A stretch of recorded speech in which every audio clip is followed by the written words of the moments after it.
Then we move on to the bow tension cylinder. I'll show you a top view of it now.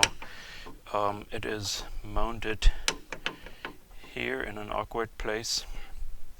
The upper mounting pin is secured first with a washer, then with a circlip behind it, and you simply walk this circlip off the out of the groove by slowly wedging in a screwdriver and controlling its movement so this clip doesn't go flying, and putting it back in.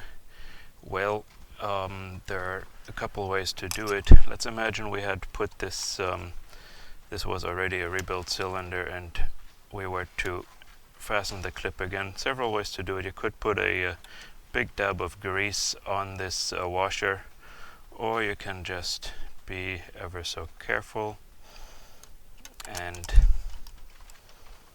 push down on it. Now I won't push down because I'm now going to show you how to take this cylinder out.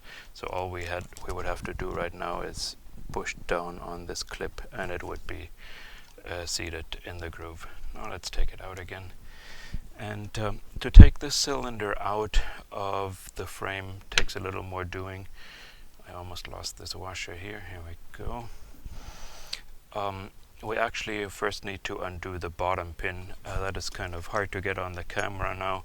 It is a pin that goes through the bottom of the cylinder housing and clips onto the soft top frame. So we just turn it this way, pull it out. We may have to lift the whole soft top frame just a little bit in order to have enough clearance to get that pin out. Then we extend the shaft on the cylinder and we can get the cylinder in a little bit looser position, and we can pull out this upper mounting pin. Now we may have to lift up the top a little bit to get enough room here, and yep, there we go.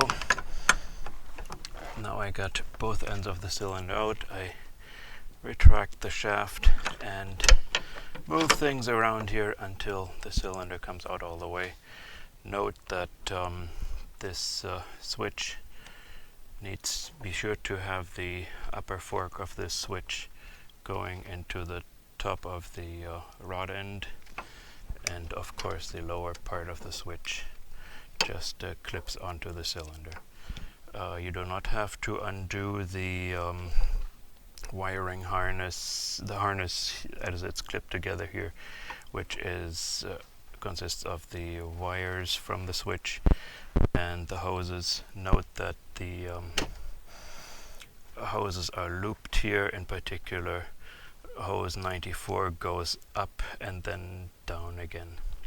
So again, just pull out these two retaining clips for the hoses.